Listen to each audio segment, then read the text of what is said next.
Friday, people. We made it through another week. A bit wetter, a bit colder, but we all survived it. Why has dog training become so flipping complicated?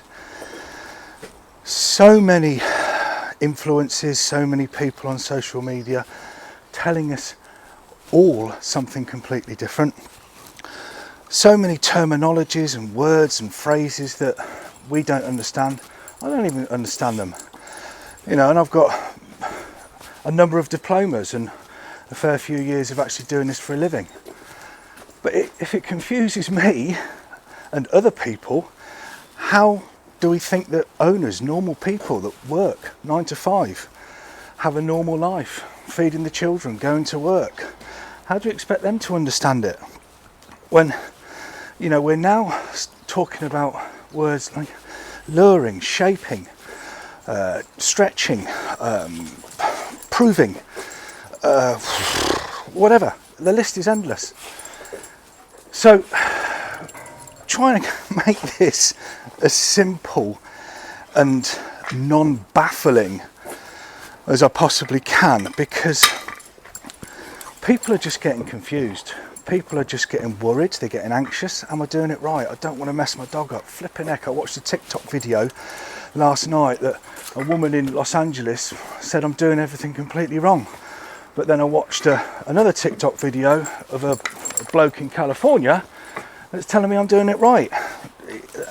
Hence why owners with very little dog experience, because they just want a nice rounded family pet, are like, what am I doing? You know, am I doing right? Am I doing wrong? What am I doing? So the simplest way that I find to break it down and explain it, think of a traffic light system: green, amber, red. What we need to do is think or understand how the canine brain works. These guys, these creatures, they do not have the ability to be kept in the middle. They need clear, decisive decisions made for them, because they do not have the mental capacity or the mental ability to think for themselves in some cases. To, you know, have no direction in some cases. To have no form of structure and routine where they know where they stand every second of every day, because we've given that to them in some cases. So think of the traffic light system where green, the green light, your dog is doing something that you like. Simple as that. Don't overanalyze it. Don't think what, don't think why, don't think when. If your dog is displaying a behavior or doing anything that you like, reward it. Reward it quickly so it learns the lesson, but give it some form of positivity.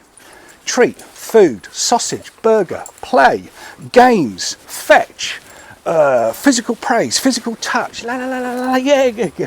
Give it something positive every single time the dog displays a behaviour or does an action or does anything that you actually like. Green light, get off you.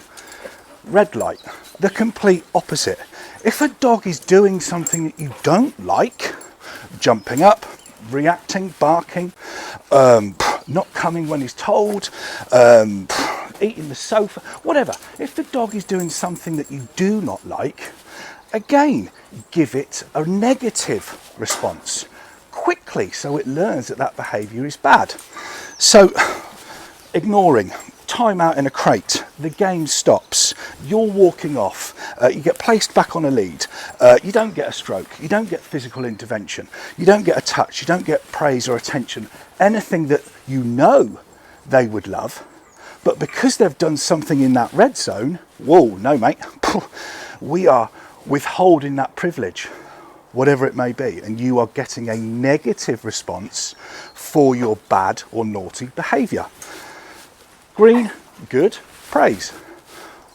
Red, bad, ignore, consequence, pick one. Some might be better than others.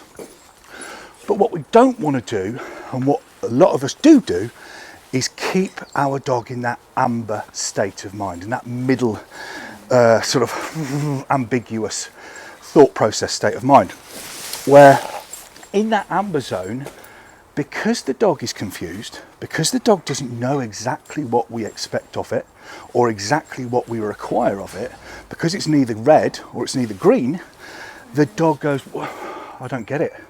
I don't understand. What do you want from me? That then instills confusion, frustration, fear, anxiety, potential reactivity, potential antisocial behaviour, because the dog is kept by us in that amber light state of mind. What? I don't know what you want. What do you want? So I'm just going to do this because I know it will get me a reaction. I know it will get me attention.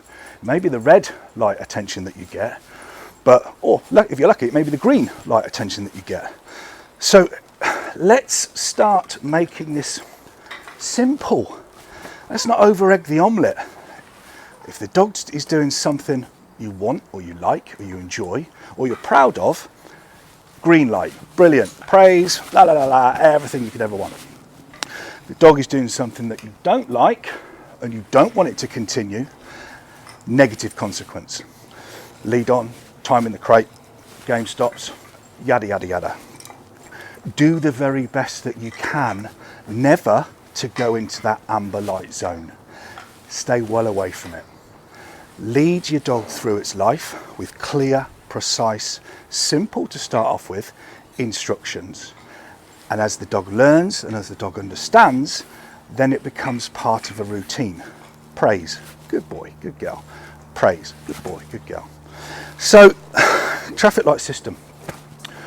I don't understand it. It's got way too complicated, too many words for my very, very small brain to comprehend. And the bottom line is, if we can't understand it, how do we expect our dogs to understand it? That's the bottom line, you know. We're normal, busy people with everyday lives that potentially only get Saturday mornings or Sunday afternoons to spend time and train with their dog. Now the lights have come in. So keep it simple, reward the good, ignore the bad, but do your very best to stay well out of that amber, ambiguous grey area where these guys have not got the first clue what we actually want from them.